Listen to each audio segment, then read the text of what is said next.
प्यारे साथियों, आपका हमारे YouTube चैनल में स्वागत है।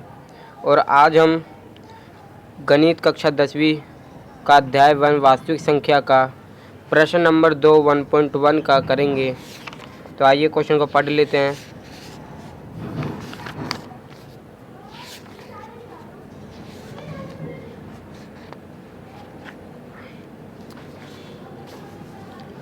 क्वेश्चन है, आप लोग भी ध्यान से पढ़ लीजिएगा। दर्शाइए कि कोई भी धनात्मक विषम पूर्णांक 6 + 1, 6 + 3 या 6 + 5 के रूप का होता है जहाँ q कोई पूर्णांक है।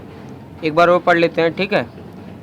दर्शाइए कि कोई भी धनात्मक विषम पूर्णांक 6 + 1 या 6 + 3 या 6 + 5 के रूप का होता है जहाँ q कोई पूर्णांक है। तो हमें इसमें q को दर्शाना है, यानी कि पूर्णांक को दर्शाना है। तो आइए दर्शाते हैं। तो विषम पूर्णांक को दर्शाना है, तो जो दर्शाना है वो मान लेते हैं, ठीक है। तो माना विषम पूर्णांक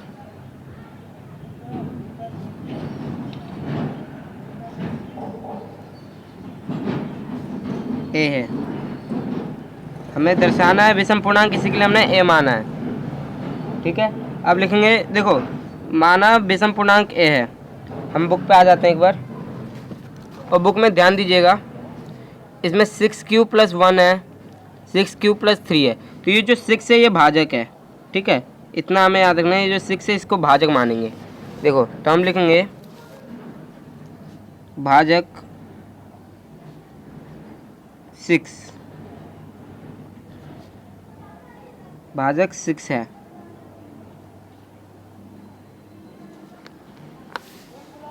एक बात याद रख लेना हमेशा, जब किसी संख्या में कोई ए होता है, ठीक है। मान लो हम लोग रफ ले लेते हैं, तो रफ में समझ लेते हैं। जब किसी संख्या में ए है, मान लो ये ए है, ठीक है, और इसको हम लोग 6 से भाग देंगे। भाजक हमने देखा था अभी 6 है, ठीक है। 6 से भाग देंगे तो क्यू आ जाएगा भागफल, और जो आर आएगा वो आ जाएगा शेषफल, ठीक है। आर जो आएगा वो हो जाएगा शेषफल। देखो, आर जो आएगा वो हो जाएगा शेषफल।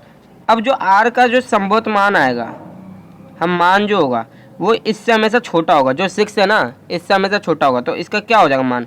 0, 1, 2, 3, 4, 5, 6, सॉरी 6 नहीं, सिर्फ 5 तक, क्योंकि 6 तो यही है, 5 तक होगा, ठीक है। यहाँ पे लिख लेते हैं 0, 1, 2, 3, 4, 5, ठीक है। ये हो जाएगा।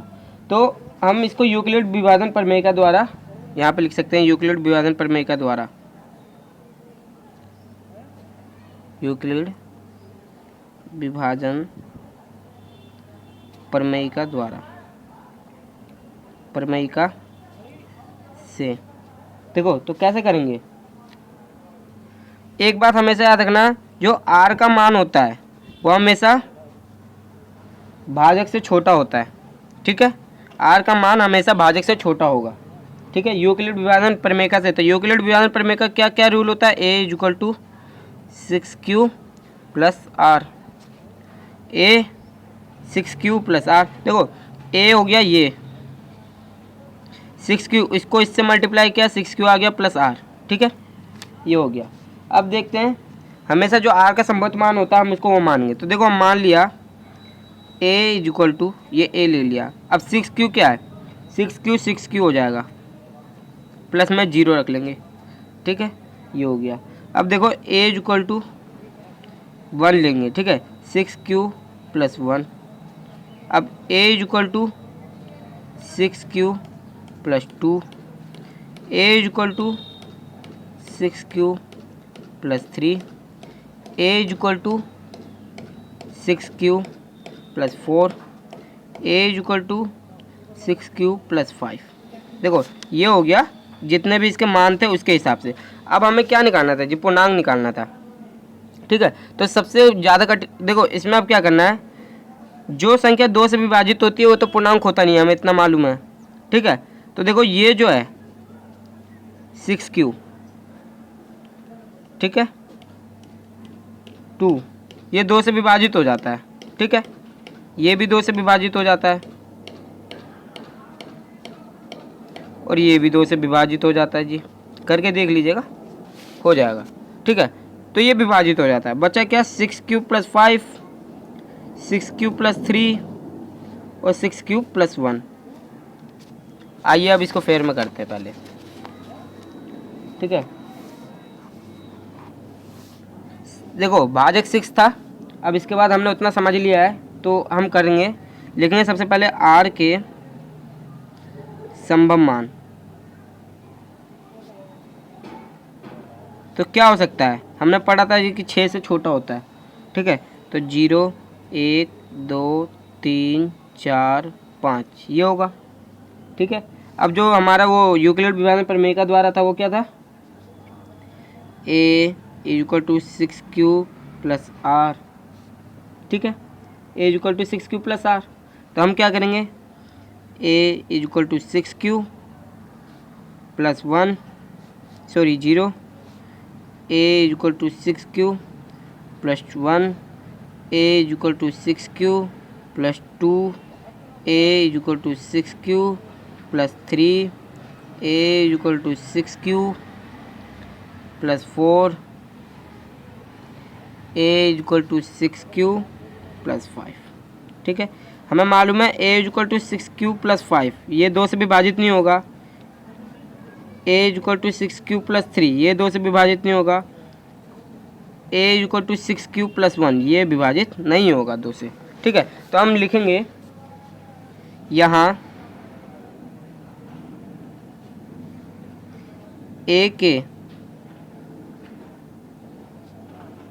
के मान, यहाँ a के मान 6³ + 1, 6³ ये देखो ये 6³ वाला, पहले 6³ + 0 लिख लेते हैं, ठीक है। फिर 6³ + 2, 6³ + 4 में ये 6³ + 0, 6³ + 2, 6³ + 4 में देखो यहाँ देखो 6³ + 0, 6³ + 2, 6³ + 4 में 2 एक गुणनखंड है, 2 एक गुणनखंड है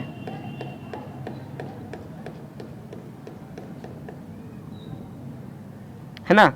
तो ये तो विषम पूर्णांक हो नहीं सकता है। अब लिखेंगे जबकि 6³ + 1, 6³ + 3, 6³ + 5 में तो 2 से गुणनखंड होगा नहीं, मैं तो 2 एक गुणनखंड नहीं है, मैं 2 एक गुणनखंड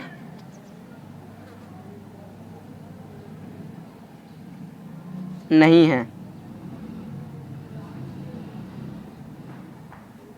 नहीं है। तो जो गुणनखंड नहीं होता 2 का वो है विषम पूर्णांक होता है। तो अतः लिख देंगे, अतः 6³ + 1, 6³ + 3 और 6³ + 5 एक विषम पूर्णांक है, एक विषम पूर्णांक है। ये हो जाएगा हमारा हल, आंसर, ठीक है। तो प्यारे बच्चों देख लीजिए एक बार शुरुआत से, माना विषम पूर्णांक a है, भाजक 6 है, तो भाजक जो 6 होगा उसके r का संभव मान जो होगा वो छोटा होगा हमेशा, ठीक है, 5 तक हो जाएगा, ये हमारा हो जाता है। इसको मल्टीप्लाई हमने इसको रफ में समझाया था, ठीक है। तो अब जो होगा 6³ + 1, 6³ + 3 ये हमारे विषम पूर्णांक है, हम इसको इस प्रकार से लिख सकते हैं। स्क्रीनशॉट ले लीजिएगा और प्यारे बच्चों हमारे चैनल को लाइक सब्सक्राइब करना ना भूलिएगा, ठीक है। प्लीज़ बच्चों सब्सक्राइब कीजिए ताकि हम आगे का वीडियो लेके आ सकें।